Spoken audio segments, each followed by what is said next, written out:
우리 오늘 말씀 마가복음 1장 1절에서 15절까지를 함께 합독하도록 하겠습니다. 다시 한번 말씀드릴게요. 마가복음 1장 1절에서 15절 말씀을 우리 함께 합독하도록 하겠습니다. 함께 우리 1장 1절부터 15절까지 함께 합독하겠습니다. 시작. 하나님의 아들 예수 그리스도의 복음의 시작이라. 선지자 이사야의 길에 보라, 내가 내 사자를 내 앞에 보내노니 그가 내 길을 준비하리라. 광야에 외치는 자의 소리가 있어 이르되 너희는 주의 길을 준비하라. 그의 오시기를 곧게 하라. 기록된 것 같이 세례 요한이 광야에 이르러 죄의 사함을 받게 하는 회개의 세례를 전파하니 온 유대 지방과 예루살렘 사람이 다 나아가 자기 죄를 자복하고 요단강에서 그에게 세례를 받더라. 요한은 허리에 가죽 띠를 띠고 맥두기와 석청을 먹더라. 그가 전파하여 이르되 나보다 능력 많으신 이가 내 뒤에 오시나니 나는 굽혀 그의 신발끈을 풀기도 감당하지 못하겠노라. 나는 너희에게 물로 세례를 베푸노거니와 그는 너희에게 성령으로 세례를 베푸시리라. 그때 예수께서 갈릴리 나사렛부터 와서 요단강에서 요한에게 세례를 받으시고 곧 물에서 올라오시세 하늘이 갈라짐과 성령이 비둘기같이 자기에게 내려오심을 보시더니 하늘로부터 소리가 나기를 너는 내 사랑하는 아들이라 내가 너를 기뻐하노라 하시니라. 성령이 곧 예수를 광야로 몰아내신지라. 광야에서 40일을 계시면서 사탄에게 시험을 받으시며 들짐승과 함께 계시니 천사들이 수종 들더라. 요한이 잡힌 후 예수께서 갈릴리에 오셔서 하나님의 복음을 전파하여 이르시되 때가 찼고 하나님의 나라가 가까이 왔으니 회개하고 복음을 믿으라 하시더라. 아멘. 오늘이 이제 나는 그리스도입니다라는 마지막 주제입니다. 물론 이제 저희가 나누었던 그동안의 네 가지의 주제보다도 더 많은 것들이 있을 수 있지만 이제 11월까지 제가 지금 이제 매달 이제 어떤 주제를 놓고 이제 설교를 하고 있는데 이번 달이 이제 오늘이 5주째라서 제가 이제 마지막으로 이제 하나님 나라를 꿈꾸는 저와 여러분 되길 소망하면서 하고요. 12월은 좀 큰 행사들이 좀 있잖아요. 그죠? 이제 두 가지 정도가 있죠. 하나가 뭐죠? 큰 행사. 예, 성탄절이죠. 예. 무서워하지 마세요, 여러분. 자, 성탄절이 있고 그리고 송구영신 예배가 있잖아요. 그래서 우리가 한 해를 이제 그러니까 예수님의 탄생으로만 따지면 시작될 수가 있고 또 송구영신 예배를 통해서 한 해를 마무리할 수 있기 때문에 12월은 이제 우리가 좀 다시 한번 새롭게 리플레시하고 좀 예수님에 대해서 알아가기 위해서 이제 성경에서 얘기하는 예수님이 누구신지라는 제목을 가지고 좀 이제 4주 정도 이야기를 나누려고 합니다. 그리고 이제 오늘이 이제 좀 여러분에게 많은 은혜도 있어야 되겠지만 우리가 살아가면서 우리가 말로만 얘기하는 그 하나님의 나라, 우리가 귀로만 들었던 하나님의 나라가 어떻게 내 삶 가운데 임할 수 있는지, 그리고 하나님 나라가 천국인지에 대한 부분에 있어서 우리가 고민 좀 이렇게 아리송할 때가 있잖아요. 그 부분을 좀 이야기를 나누고자 합니다. 자, 여러분 먼저 마가복음에 제가 제일 좋아하는 단어가 1장 1절이에요. 우리 한번 읽어볼까요? 자, 마가복음 1장 1절 시작. 하나님의 아들 예수 그리스도의 복음의 시작이라. 여러분 이거는 암송이 충분히 가능하실 거라 생각합니다. 1장 1절 이게 전부인데 왜 제가 이 말씀을 좋아하고 사랑하고 사모하고 그리고 또 이렇게 저에게 힘이 되는 거냐면 복음서는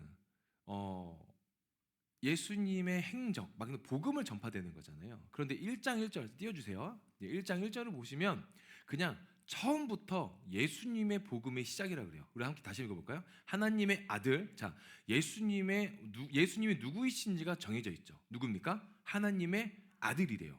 그리고 그리스도의 복음이래요. 그리고 그것이 언제? 지금 시작이 됐다는 거예요. 그러니까 마가복음의 시작은 복음의 시작입니다. 아멘? 굉장히 저는 이 부분이 임팩트가 있더라고요. 제 개인적인 삶에서. 그래서 좀 어렵거나 힘들거나 좀 복음에 대해서 고민이 될 때 말씀을 좀 스스로 좀 묵상을 하는 편이거든요. 여러분에도 좀 있었으면 좋겠습니다. 자, 그러면서 2절과 3절에 선지자 이사야 글에 기록된 거에 대한 부분이 있어서 이제 우리에게 나열을 합니다. 우리 2절 3절 함께 하겠습니다. 시작. 선지자 이사야 글에 보라 내가 내 사자를 내 앞에 보내노니 그가 내 길을 준비하리라. 광야에 외치는 자의 소리가 있어 이르되 너희는 주의 길을 준비하라 그의 오시기를 곧게 하라 기록된 것 같이 하면서 누구를 기록하고 있는 거죠? 2절과 3절에 누구를 지금 이렇게 지칭하고 있는 겁니까? 자, 우리 다시 한번 볼까요? 2절, 3절. 자, 2절 띄워주세요. 자, 우리가 천천히 읽어볼게요. 선지자 이사야 그래.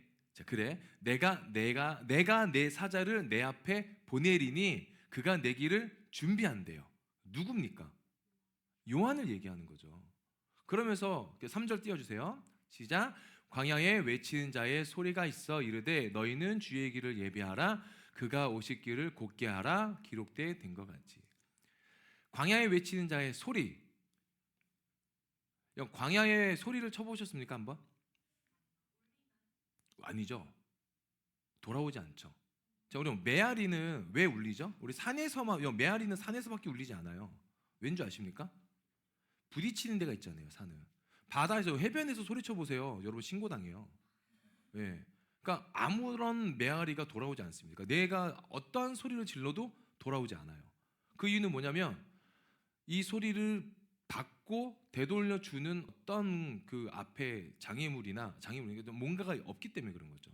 근데 산에서는 우리가 아무리 소리쳐도 살살만 해도 울리고 되돌아오는 거죠.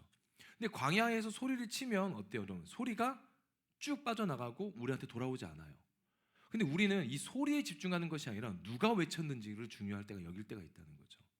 여러분 그건 중요하게 여기는 게 아니에요. 우리는 그러니까 스피커라고 하죠. 우리 설교자에 대해서 우리가 좀 인식을 좀 크게 가질 때가 있거든요. 야, 저 사람 되게 설교 좋아. 근데 여러분 저 사람, 저 목회자, 저 목사, 저 교육자를 보시는 것이 아니라 그분이 어떠한 메시지를 전하고 있는지를 봐야 되는 거예요. 그래서 2절에 뭐라고 얘기하냐? 3절에 뭐냐면 광야에 외치는 자의 소리. 소리는 메신저예요. 메시지예요. 그리고 그 소리를 얘기하니까 메신저잖아요. 우리는 메신저에 관심을 가질 필요가 없어요. 그런데 오늘 성경에서 얘기한 건 뭐냐면 요한이 누구인지를 4절부터 얘기하고 있거든요. 근데 이 요한이 어떤 얘기를 하는지 한번 볼까요? 우리 4절 함께 읽겠습니다. 시작. 세례 요한이 광야에 이르러 죄 사함을 받게 하는 회개의 세례를 전파하니 온 유대 지방과 예루살렘 사람이 다 나아가 자기 죄를 자복하고 요단강에서 그에게 세례를 받더라. 자, 6절, 7절, 8절 함께 읽겠습니다. 시작. 요한은 낙타털 옷을 입고 허리에 가죽띠를 띠고 메뚜기와 석청을 먹더라.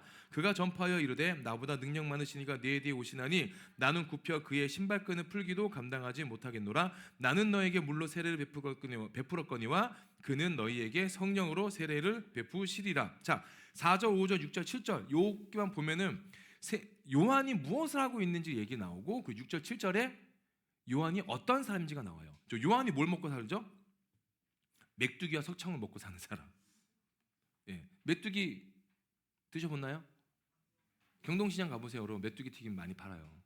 예, 우리 민택이 많이 먹었나 봐. 아, 그래요? 예. 그런 거 먹고 석청이 뭔지 아세요? 맞아요. 석청이잖아요. 예, 돌석자에 청은 뭔지 몰라요. 아무튼 예, 그러니까 돌에서 이제 그 벌들 이제 모아놓은 꿀을 먹고 산다 그래요. 그러면서 그가 전파하면 뭐라고 합니까? 나보다 능력 많으신 이가 내 뒤에 오신대요. 지금 세례를 누가 베풀고 있죠? 요한이 어디에서 베풀고 있죠? 물이죠. 세례는 물로 하죠. 불로 세례 받으면 여러분 탑니다. 예, 물로 받아야 되죠. 그럼 어디입니까? 예, 강이에요. 맞아요. 예, 왜 하나씩 얘기하시네요. 예, 맞아요. 예, 물이고 강이에요. 근데 어떤 강이에요? 예, 요단강이라고 여기 써 있잖아요. 예, 그런데 그 요단강에서 그가 세례를 베푸는데 뭐라고 얘기하냐면 내 뒤에 오실 이 요한이 내 뒤에 오신 이는 나는 굽혀서 그의 신발끈도 풀기도 감당하지 못할 정도로 크신 분이라는 거예요. 그분이 누굽니까? 예수님이시에요. 그리고 나는 너희에게 눈앞에 있는 요단강에 있는 물로 세례를 베풀지만 그분은 거룩하신 성령으로 세례를 베푸신대요. 성령 세례가 참 중요합니다. 예. 자, 물 세례, 이제 침례라는 표현도 쓰지만, 자, 우리 물 세례 우리 다 받으셨죠? 지금 안 받은 친구들 몇 분이 계시는데 우리 내년 여름에 우리 또 수련회 준비하면서 또 한번 할 텐데요. 물 세례는 우리 그 쉽게 말해서 나는 죽고 누구로 살죠? 예수로 사는 그 의미가 있지 않습니까? 그래서 물로 세례할 때 어떻게 해야 돼요? 잠깐 물에 빠졌다가 나와야 됩니까? 확실하게 엎어졌다가 나와야 됩니까? 예, 근데 우리 예림이 되게 힘들었지. 예, 그 예림이 거의 살려주세요라고 할 정도로 힘들었죠. 예, 그때 제가 힘으로 조금 더 눌렀어야 되는데 누르지 못했다는 아쉬움이 좀 있지만, 그래서 어떻게 해야 됩니까? 확실하게 관에 들어가듯이 죽었다가 다시 살아나는 그 의미가 있습니다. 그 성령 세례는 뭘까요? 마찬가지로 나는 죽고 예수로 사는 거지만 좀 더 깊이 있는 이유는 내 의지대로 사는 것이 아닌 예수님의 의지대로 살고자 한다는 거예요. 내 의지대로 사는 거는 무엇을 요구하고 무엇을 바라봅니까? 조금 더 나은 인생, 조금 더 나은 무언가를 조금 더 채우려고 할 때가 있다는 거죠. 그러나 예수님을 위해서 사는 거, 예수님의 방향성과 예수님의 이끄심대로 살아가는 거는 우리가 쉽게 가보지 않는 길이라는 거죠. 그래서 성경에 좁은 길, 좁은 문이라고 되어 있잖아요. 아무도 찾지 않는 길, 그리고 찾는 자가 적은 길. 가난한 자를 여러분이 섬기셔야 돼요. 아멘? 가난한 자를, 그리고 병든 자를 여러분이 돌봐주셔야 돼요. 그리고 외롭게 있고 고독하게 있는 자들에게 친구가 되어주셔야 돼요. 그게 그리스도인이고 그게 하나님의 나라입니다. 하나님의 나라는 저기가 아니에요. 예, 우리가 죽어서 천국 갈 거야 뭐 이런 얘기는 할 수 있잖아요. 근데 하늘, 그 제가 그 기독교 역사로 잠깐 이렇게 좀 공부하면서 봤는데, 옛날 이스라엘 사람들, 구약의 사람들은 하나님의 나라가 하늘 위라고 생각했다는 거예요. 하늘 위. 왜냐하면 하나님이 하늘보다 높으신 분이라잖아요. 그러다 보니까 그 위가 하늘 나라다. 그래서 우리는 인식할 때 천국이라는 단어를 쓰거든요. 그러나 그곳에 있지 않습니다. 이제 가면서 이제 볼 거예요. 자, 그러면서 이제 요한이 이런 고백을 하죠. 너희에게 성령을 베푸시라 하면서 이제 그때에 하면서 이제 9절에 시작됩니다. 9절 시작. 그때에 예수께서 갈릴리 나사렛부터 와서 요단강에서 요한에게 세례를 받으시고 곧 물에서 올라오실새 하늘이 갈라짐과 성령의 비둘기같이 자기에게 내려오심을 보시더니 11절 함께 하겠습니다. 시작. 하늘로부터 소리가 나기를 너는 내 사랑하는 아들이라 내가 너를 기뻐하노라 하시니라. 아, 참 하나님 앞에서 하나님께 이런 이런 말을 들으면 어떨까요? 하물며 사람에게 옆에 있는 지체 친구들이나 어떤 선배, 후배, 동료들한테 야, 너 진짜 사랑받을 만한 사람이다라고 말을 들으면 여러분 어떠세요? 좋죠, 당연히. 막 야, 너 진짜 사랑받을 만한 사람이다. 장난하냐? 이러진 않잖아요. 놀리냐? 이러진 않지 않습니까? 근데 여러분 그 좀 마음이 꼬여 있는 사람들은요, 되물어봐요. 뭘? 내가 왜? 나의 어떤 걸 보고 계속 캐묻거든요. 근데 그럴 때 여러분 그 해준 말한 사람이요 당황스러울 때가 있어요. 여러분 우리가 누군가를 사랑해 보셨죠? 왜 아멘이 안 하시죠? 누군가를 사랑해 보셨죠? 네, 누군가를 사랑할 때 그 사람의 전체 모습 중에 한두 가지로 그 사람을 사랑합니까? 그냥 그 사람을 사랑합니까? 그 사람을 사랑하는 거죠. 그러니까 뭔가를 물어본다는 건 왜 사랑받아본 적이 없는 사람이라는 거예요. 그러니까 그걸 확인하려고 한다는 거죠. 내가 왜? 내가 뭐 했길래? 난 너한테 그렇게 해준 적이 없는데 너 혹시 나를 놀리는 거 아니야? 하면서 자꾸 비꼬아져 있는 거예요. 근데 그런 사람들을 피하지 마시고요, 오히려 더 다가가셔서 사랑을 얘기해 주세요. 너 그냥 너라는 존재 자체가 사랑이야 라고 얘기해 주십시오. 어떠실까요, 여러분? 누가가 지나가는데 우리 오늘 처음은 미안하지만 민택 형제한테 민택아 너 교회 처음 나왔지? 너 진짜 사랑받을 만한 사람이야. 어때요, 민택 형제? 그 말을 들으면? 그렇죠? 좋죠, 여러분. 그러니까 이따 끝나고 사랑한다고 얘기해 주세요. 예, 사랑한다, 사랑한다 다 지나가면서 사랑한다, 사랑합니다 하고 집에 갈 때 막 미칠 거예요. 뭐 형제들은 더 그런 게 있거든요. 예. 밥 먹으면서도 내 앞에 있는 자매 형제들한테 이따가 우리는 간식하고 우리 아까 보면서 얘기했지만은 우리 이제 각 부서별로 또 이제 간식 먹으면서 또 나누지 않을 겁니다. 않을 겁니까? 제가 지금 혀가 입이 아파서 나눌 거잖아요. 나누실 건데 간식 먹으면서 1년 동안 참 고생 많았고 수고했어. 진짜 수고했어. 이래야지. 야, 이제 너나 나나 이 팀 중에 한명 나가야 끝나지 않겠냐? 막 이렇게 얘기하면 여러분 그 팀은 박살나는 거 아닙니까? 그러잖아요. 너가 죽나 내가 죽나 끝까지 버텨보자 이거야. 뭐 싸워보자 이거. 뭐 이렇게 얘기하면 안 되잖아요. 그런데 그런 교회가 있고 그런 공동체가 있더라고요. 그래서 마음이 아파요, 여러분. 그러니까 사랑받지 못하니까 그 말을 들으면 그게 의심이 되는 거예요. 그러니까 교회란 곳이 그리스도인들끼리 모인 공동체는 사랑의 고백이 자연스러워야 됩니다. 아멘? 제가 목회를 하면서 교회에서 자연스럽게 그리고 당연하게 나와야 되는 단어들이 몇 가지가 있어요. 제가 이제 목회를 해보니까 그 중에 하나가 뭐냐면 저는 사랑이란 단어와 소망이란 단어 그리고 이거는 이제 기독교적인 것들이 있고 그리고 현실적인 것들이 있어서는 이제 섬김과 그리고 재정에 대한 것들 그리고 병에 대한 것들 질병에 대한 것들을 나누고 삶에 대한 실제적인 어려움이 있을 때는 공유를 하면서 기도해야 되거든요. 근데 마치 그러면 쪽팔리다고 생각하는 사람들이 있어요, 여러분. 내 삶을 오픈하고 싶지가 않아서. 그러면 여러분 그냥 혼자 사십시오. 혼자 그냥 저쪽에 무슨 산에 가면은 이게 뭐 다른 종교들이 있잖아요. 그러니까 교회는 그런 곳이 아니에요. 교회는 내 나약함을, 연약함을, 내 약점을 드러낼 수 있는 곳이라는 거예요. 근데 누구는 그러죠. 목사님 모두가 다 목사님 같은 마음이 아니에요. 모두가 다 저와 같은 마음이 아니라서 내가 이렇게 얘기했을 때 그거를 야 쟤는 저렇게 살면서도 계속 고쳐지지 않는다 이렇게 얘기하는 누군가가 있어요.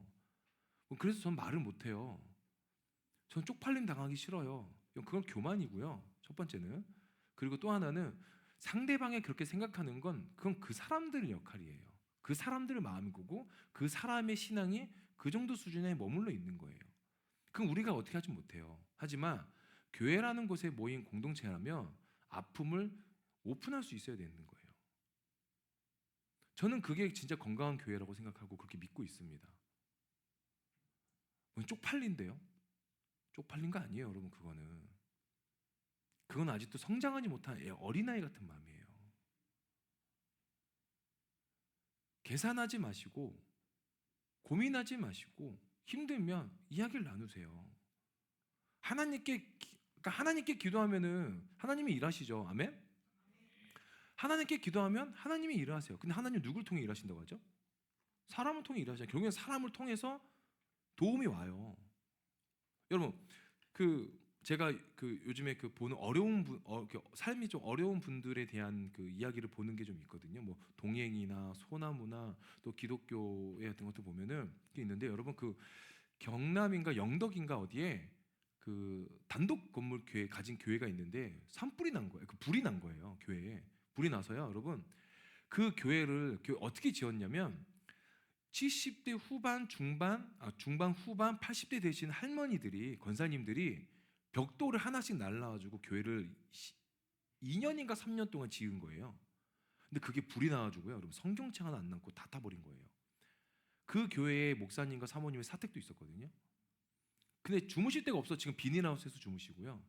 그리고 그 교회를 같이 벽돌 나누고 흙 날랐던 분들이 다 곤이 되셨는데 그걸 못 지켰다는 마음에 사모님과 목사님이 계속 울고만 계신 거예요.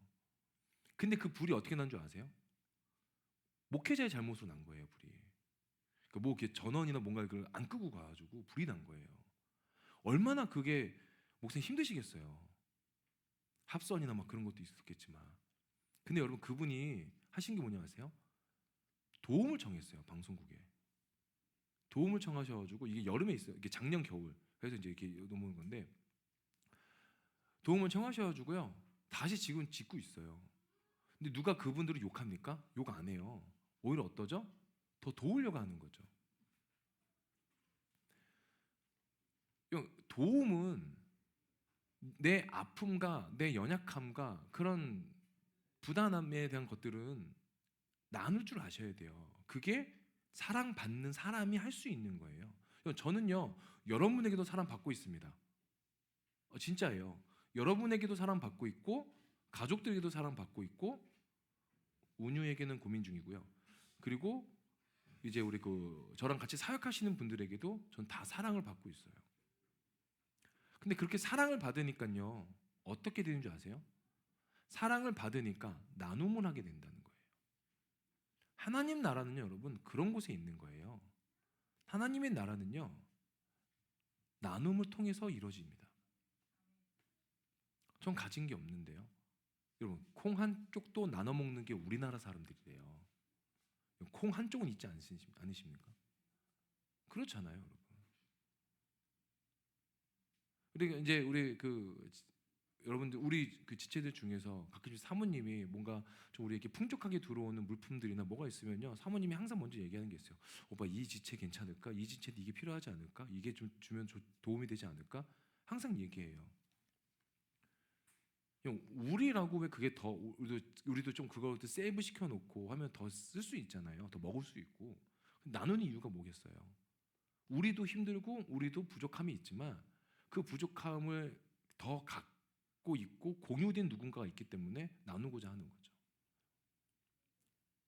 제가 어저께 글로벌 워십 끝나고 현경이한테 너무 고마웠어요.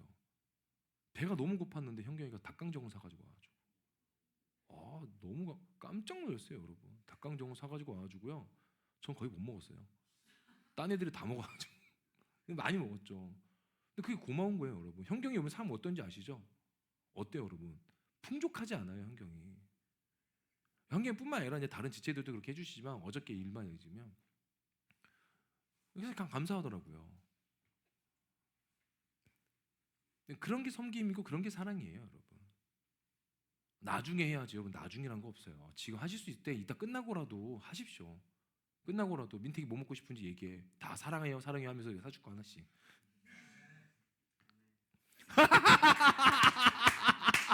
예, 너무 놀라운 거는 민택 형제는 오늘 교회로 처음 나왔어요. 태어나서. 감사합니다. 예. 자, 우리 12절 13절 함께 읽겠습니다. 시작. 성령이 곧 예수를 광야로 몰아내신지라 광야에서 40일을 계시면서 사탄에게 시험을 받으시며 들 짐승과 함께 계시니 천사들이 수종들더라. 참 재밌는 게 뭐냐면 11절에 너는 내 사랑하는 아들이라 내가 너를 기뻐하노 하니까 바로 뭐가 옵니까? 시험이 와요. 바로 시험이 와요. 여러분, 이거 어떤 시험인지 아시죠? 예, 광야 40일에 그 사단에게 받는 시험이잖아요. 세 가지 시험. 뭐죠? 예, 뭐라고요? 되게 약자 잘하네. 돌떡. 높은 데 떨어져라. 내게 경배해라. 그거잖아요. 되게 한 장 전체를 단 몇 단어로 그냥 다 끝내버리네요. 돌떡. 내게 경배. 높은 데 떨어져라. 내게 경배해라. 맞아요. 근데 예수님이 뭐라고 하시죠? 돌떡 하니까는 사람이 떡으로만 살 것이 아니요 하나님의 입에서 나오는 말씀으로 하면서 이제 물리치시죠. 여러분, 우리가 시험을 당할 때 이길 수 있는 방법은 말씀밖에 없어요. 그러니까 말씀을 좀 꾸준히, 그리고 지속적으로, 그리고 깊이 있게 보시기 소망합니다. 우리가 어제 이제 그 글로벌 모임 가운데 그런 얘기를 했어요. 혹시 신앙생활 한 지 10년 넘으신 분 하니까 이렇게 몇몇 손 든 되시더라고요. 그래서 오독하시는 손 들어보니까 오독이 한 명도 없는 거예요. 예, 그러니까 그럴 수 있죠. 그럴 수 있지만 4도까지는 봤어요. 어제 저희 지체들 중에 누가 4도까지 했더라고요. 대단하더라고요. 그래가지고 이게 보는데 물론 그 몇 번 통독했는지도 저는 중요하게 봐요. 왜냐하면 이게 솔직히 굉장히 많잖아요. 창세기부터 요한계시록까지 읽으면 여러분 1년에 1독하기도 쉽지 않거든요. 예. 그런데 뭐 대단한 거죠. 어쨌든 간에 읽으면. 근데 제가 여러분 말씀드린 거는 공부하면서 읽지 마시라는 거예요. 그러니까 공부하면서 읽어보면요, 여러분 평생 동안 1독도 하기 힘들어요. 진짜예요, 여러분. 제가 예전에 갈라디아서를 공부한 적이 있거든요. 그 갈라디아서 1장부터 5장까지밖에 없어요. 5장까지밖에 없는데 그거 통독하는데 2달 반이 걸렸어요. 막 구절마다 막 하고 난해하는 구절들이 있고 막 그게 있으니까요. 막 공부를 하면은 갈라디아에서 갑자기 구약을 가요. 구약에서 또 보다가 이건 또 뭐지 하면서 갑자기 또 사사기로 가요. 사사기 갔다가 이게 이 말 뜻이면 하면서 가면 또 요한계시로 갈 때가 있어요. 그러니까 이게 막 중구난방으로 될 때가 있어요. 그러니까 뭐가 막 부딪히고 어렵고 막 여기저기 띄엄띄엄 막 보니까는 어려우니까 그냥 저는 이제 말씀드린 게 있어요. 여러분이 신학자가 될 건 아니잖아요. 물론 기본적인 건 알아야 되지만, 근데 그걸 교리나 교단이나 그걸 얘기하는 게 아니라 올바른 말씀에 대한 정확한 팩트만 알고 계시면 되거든요. 그게 뭡니까? 예수님은 그리스도시고 그분이 우리의 주인이시고 구원자시고 예수는 메시아라는 거예요. 그것만 명확하게 알고 계시면 돼요. 그러면은 뭐예요? 창세기부터 요한계시까지 여유 있고 시간이 있을 때가 아니라 어떠한 시간을 좀 확보하셔서 꾸준히 읽으시라는 거예요. 한 10분이 됐든 20분이 됐든 30분이 되셨든 읽으시다 보면은 우리 그런 얘기들 많이 하죠. 아, 목사님 창세기 버텼습니다. 출애굽기 버텼습니다. 그 다음에 이제 모세오경은 못 넘어가시더라고요. 그래서 갑자기 뭐 민수기, 뭐 레위기, 신명기, 민수기 딱 건너뛰고 여호수아를 읽으시더라고요. 그러다가 중간 중간에 뭐 땅 분배가 되니까 어려워요. 그러니까 끝나고 또 이제 어떻게 해요? 아, 역시 성경은 복음서다. 그래서 이제 복음서로 가죠.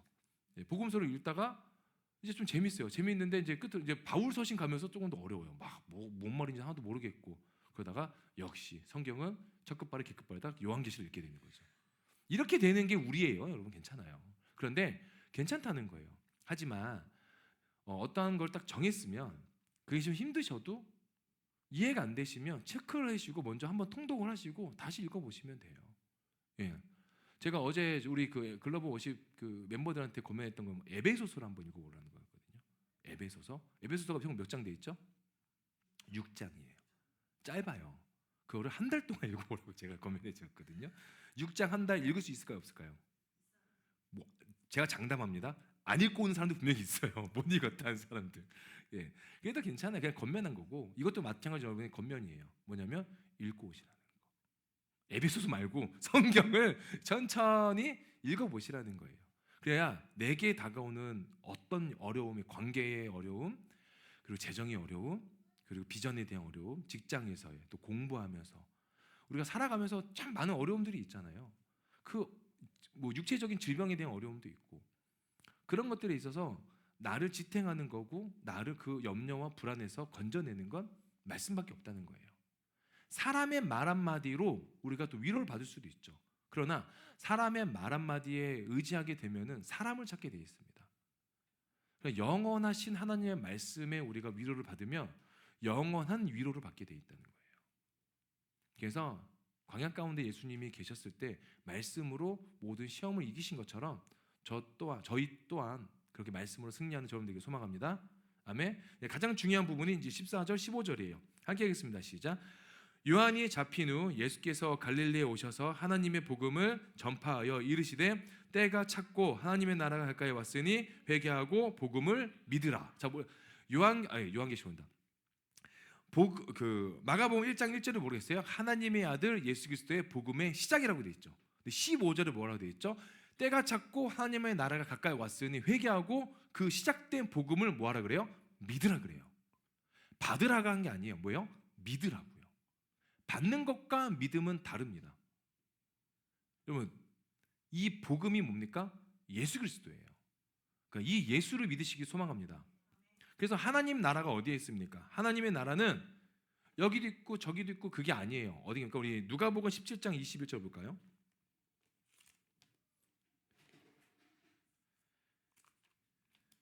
누가복음 17장 20절에서 21절. 예, 함께 하겠습니다. 시작.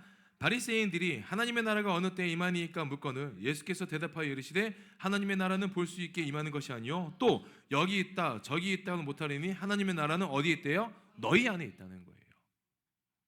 너희 안에. 그러니까 하나님 나라를 꿈꾸실 필요가 없어요. 내가 예수 안에 있으면 그게 하나님의 나라예요, 여러분.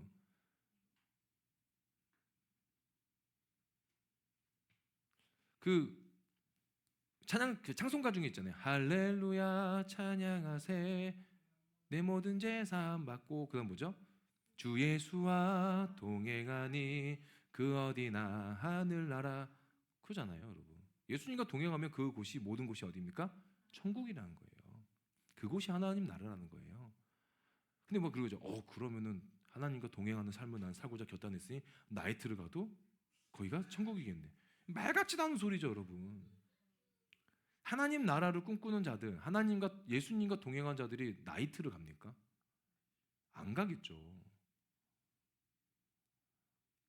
그게 참 왜 그렇게 생각하는지 얼마나 저는 그 이해가 안 되더라고요. 자, 그리고 또 하나님의 나라는 내 안에, 그러니까 여러분 안에 우리가 살아가는 예수님과 동행하는 모든 삶의 순간순간이 하나님의 나라라는 거잖아요. 그러니까 골목길도 하나님의 나라가 될 수 있고, 제가 요즘에 그 은유가 이제 산책하는 거 좋아해서 이렇게 좀 나가는데 가끔씩 이렇게 보면은 아직 이제 지금은 거의 다 진 것 같은데 이번 주 목요일 날 눈이 온대요. 저녁에. 예, 이번 주 목요일 날 저녁에. 그러니까 항상 저녁에 밖에 가시길 소망합니다. 예, 뭐 네, 써 있더라고요. 눈 또는 비. 눈이 오면 아멘 하시고 비가 와도 아멘 하시면 돼요. 아셨죠? 예. 근데 이제 그 눈이나 비가 오면 이제 단풍들이 다 떨어질 거란 말이에요. 근데 지금 보면 아직은 좀 볼 수 있는 것 같아요. 오늘 여러분 날씨가 되게 좋대요. 영상 10도 이상까지 올라간다고 하더라고요. 그러니까 제발 빨리 나가시기 소망합니다. 예. 그러니까 근데 보면은 이렇게 참 보면서 뭐가 있냐면 너무 이쁜 거예요. 이 단풍 색깔이 그냥 너무 이쁜 거예요. 제가 예전에 그렇게 감성적인 사람이 아니었거든요. 근데 너무 이쁜 거예요. 이 그 나무에 이 너무 이게 인위적으로 만들 수 없는 색깔이잖아요. 그리고 이 단풍이 나를 위해서 물든 게 아니잖아요. 이게 나무 자연스러운 건데 내가 그 거리를 지나감으로 말미암아 이거를 누리고 있다는 게 감사하면서 아, 이곳이 천국이나라는 생각이 들 때도 있어요. 우리 은유가 저한테 한번 제가 이 말씀 묵상하면서 제가 한번 물어본 게 있어요. 은유한테. 은유야, 너 하나님 나라 가면 뭐 할 거야? 그러니까 자기 브롤스타즈 할 거래요. 그래서 제가 은유한테 은유야, 거기는 그보다 더 좋은 게 있어요. 그러니까 아, 난 게임하고 싶은데 하늘나라 가서 게임만 할 거래요. 그래, 너는 해라. 근데 이제 답이 이제 대화가 안 되니까. 근데 여러분, 하나님 나라 가면은 뭐 하고 싶으세요?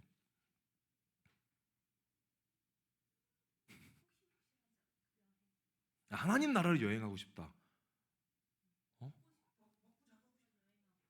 그 지금도 하고 계시지 않습니까? 먹고 자고 하는 거. 누가 이제 그런 얘기 하시죠. 하나님 나라 가면은 하나님과 항상 찬양만 한다.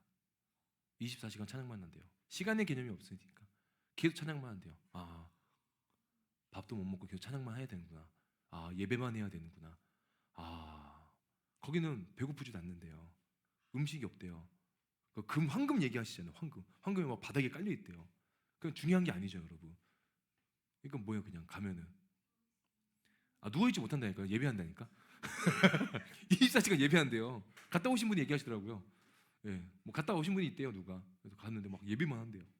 예배하고. 근데 예배하면 힘들겠지만 저는 이제 그렇게 보진 않지만 뭐 가보지 않았으니까. 하지만 저는 아까 우리 찬양 가운데 그 다 가사들 있지 않았습니까? 고통도 없고 아픔도 없고 슬픔도 없고. 그러니까 이 땅에서의 좀 아픔들이 위로가 되는 곳인 거죠. 예수님과 동행하면요, 골목길에서도 위로를 받을 수도 있다는 거예요. 저는 그렇게 예수님과 동행하시면서 하나님 나라를 좀 충만하게 좀 이렇게 느끼시는 저와 되기 소망합니다. 자, 그러면서 성경에 너희 안에 하나님 나라가 있다 하고 하나님 나라가 또 어떠한 곳인지 또 어떠한 모습을 갖고 있는지를 한 번 더 우리에게 얘기하거든요. 우리 고린도전서 한번 볼까요? 고린도전서 4장 20절.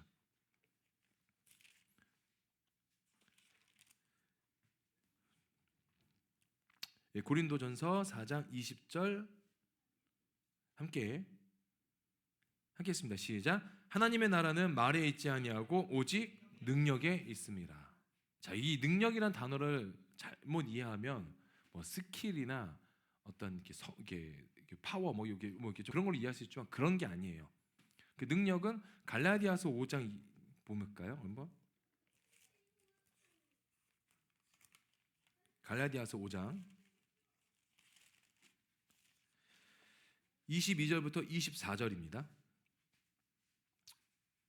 갈라디아서 5장 22절에서 24절 함께 읽겠습니다. 시작.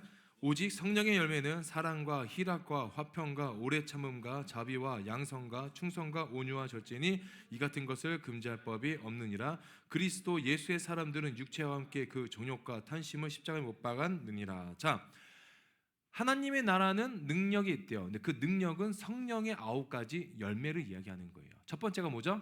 사랑이에요. 그러니까 하나님 나라는요, 사랑하면 그곳이 하나님 나라가 임했다는 거죠. 제가 그 어떤 드라마인가요? 어떤 유명한 대사인 것 같은데 제가 제 기억에 있는 건데 뭐냐면 그 단어가 그 문장이 뭐냐면 누군가를 사랑하면 그곳이 천국이고 누군가를 저주하면 그곳이 지옥이라고 그랬어요. 저는 그 말이 갑자기 떠올랐어요. 이렇게 말씀 묵상하는데 맞더라고요, 여러분. 서로 사랑하기도 바쁜 날이라고 하잖아요. 삶이라고 하잖아요. 사랑하기에도.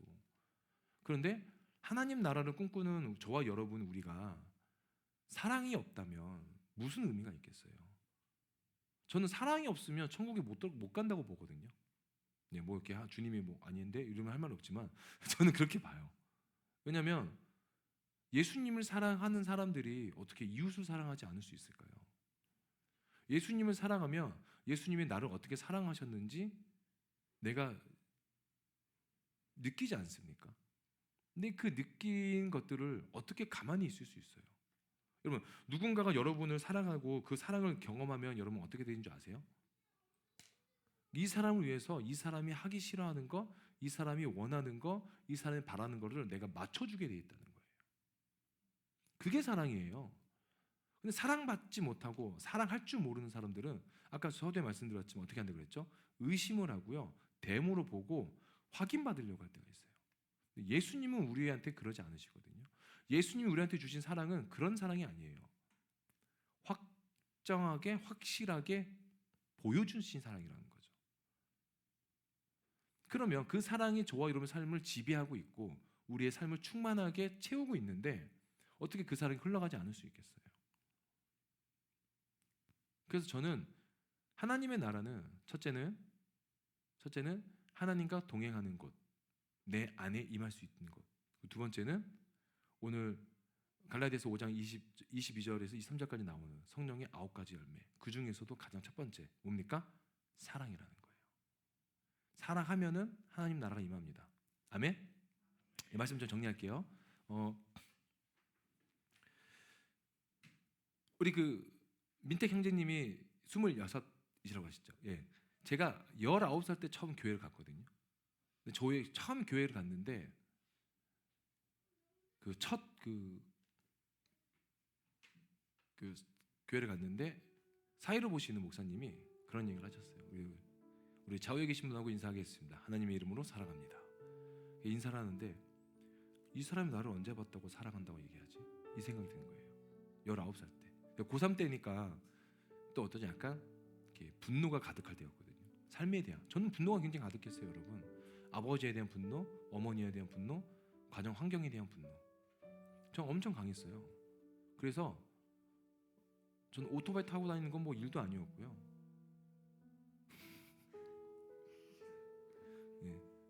예, 오늘 좀 많이 그러네요. 예, 알겠습니다. 예, 그래서 뭐 그런 분노도 있고요.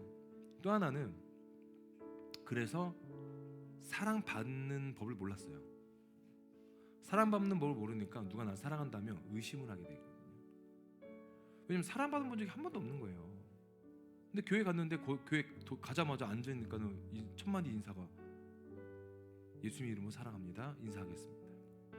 근데 전 예수님이 누군지도 모르고 예수님의 사랑을 경험하지 못했는데 왜 이런 사랑을 내가 고백해야 되지? 근데 그러고 살았죠. 근데 시간이 지나니까요. 그리고 이제 교회를 해서 이렇게 보니까 그 사랑의 깊이를 알게 되더라고요. 사랑의 깊이를 알게 되니까요. 많은 것들을 내어줄 수 있게 되더라고요. 그러면서 저도 이제 부족함을 느끼는 연약한 인간 중에 한 명이거든요. 그런데 그 부족한 상황에서도 나눌 수 있는 게 무엇일까라고 고민하고 있더라고요, 제가. 그러면서 그 부족함 안에서도 나눌 수 있게 된 이유 중에 하나가 나를 부족하게 하지 않으시는 목자 되시는 하나님의 품에 있다는 그 믿음이 있었기 때문에 그런 거죠. 그러니까 여러분 더 많이 사랑하셔야 돼요. 교회란 곳은 단순하게 이야기하면요, 교회란 곳은 딱 몇 가지 메시지만 전하면 돼요. 첫째, 예수를 믿으십시오. 둘째, 예수를 믿는 그 믿음으로 서로 사랑하십시오. 이거면은요 여러분 끝이에요. 믿음과 사랑이잖아요. 그리고 천국에 대한 소망을 품고 사십시오. 그 소망이 어디입니까? 내가 예수님과 동행하면 그 모든 곳이 천국이라는 거. 그래서 그 나라를 꿈꾸시는, 또 그 나라를 이루시는 저 여러분들에게 소망합니다. 아멘. 우리 말씀 생각하시면서 함께 기도하겠습니다. 기도합니다. 좋으신 하나님 아버지 감사합니다. 하나님, 하나님의 은혜가, 하나님의 나라가 우리의 삶을 통해서 임하기를 소망합니다.